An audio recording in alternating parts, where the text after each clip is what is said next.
Hi everyone. So today we're going to talk about the IVR within Voice over IP. IVR stands for Interactive Voice Response. It's also referred to as an auto attendant or an auto receptionist.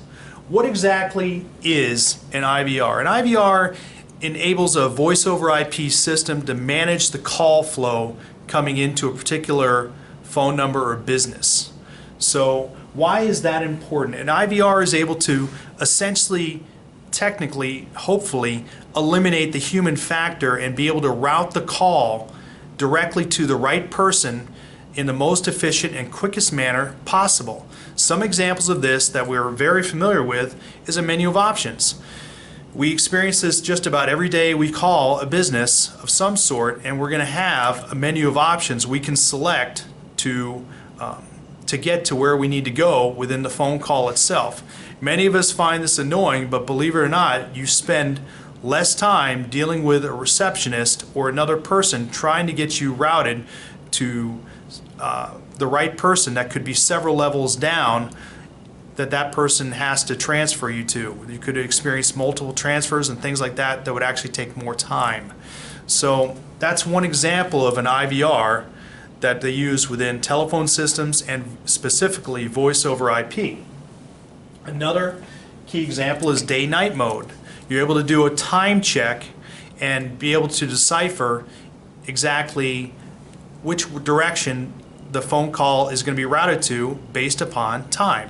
For instance, after hours here in this office of 5 o'clock, someone would call in possibly, and they would, instead of getting someone to answer the phone, it would go directly to a voice prompt that would say, sorry, we're currently closed right now, please leave your name and number and leave a voice message. Or possibly if it's a doctor's office or something like that where there's a plumbing company, maybe there's an on-call technician and they'll give them a small menu of options.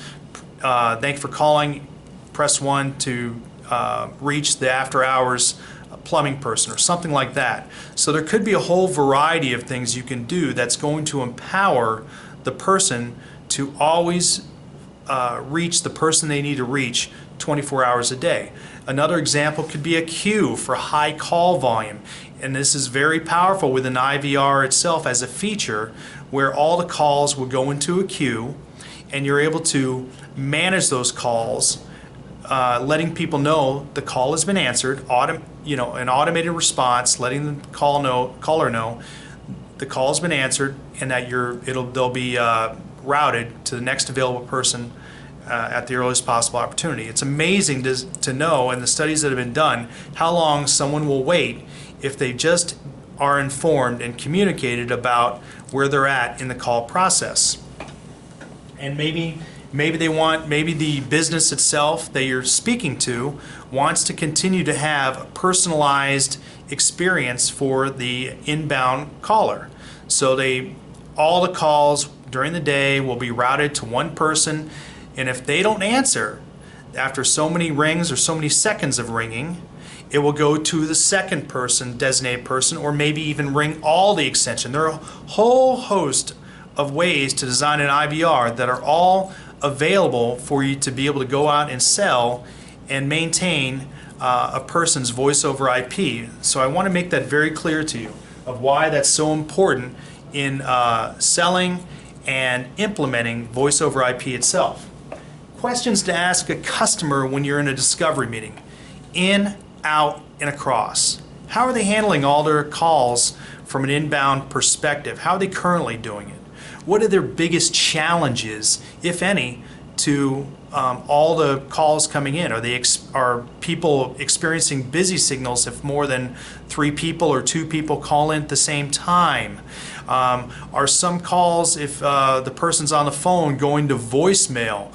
If there's a second call, is the receptionist away from her desk for an extended period of time and all the calls go to voicemail, or they just continue to ring and don't go to voicemail at all? Those are all very important things to discover within the discovery process of talking about inbound calls to a customer when you're trying to design an IVR for someone and get an understanding of how they currently handle their call flow and how you can best help them in designing the IVR.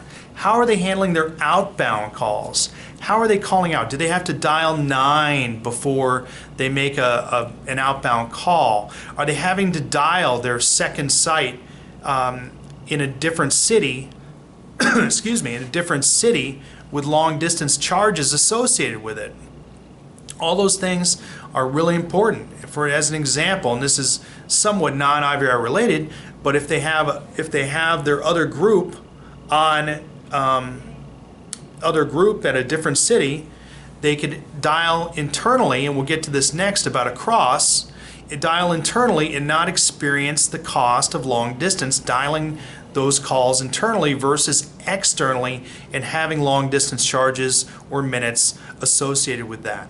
So let's get to across. How are they handling their calls internally, which part of it we just covered? Are they having to dial long distance to reach another site that's in another city? Are they even transferring calls internally at all? Or are they just walking to someone else's desk to let them know there's someone on hold for them? Are they able to park calls? Things like that. And all those things are important. How are calls having to all get transferred to one department as opposed to having a menu of options at the very beginning of the call process? All those things are really critical in designing an IVR and looking at an IVR that may be currently in place if they already have voice over IP. So I hope all of that helps. We are going to have a second part to this video to talk about common IVR designs for various verticals such as hospitality, law offices, medical, financial institution, things like that, that all these companies I have designed IVRs for. I want to talk to you about these common templates that are going to help you out when you go into these various verticals, that you can speak to potential solutions that are actually tried and true and working in a very efficient manner. Okay, so I hope that helps, and I'll see you on the next video. Take care.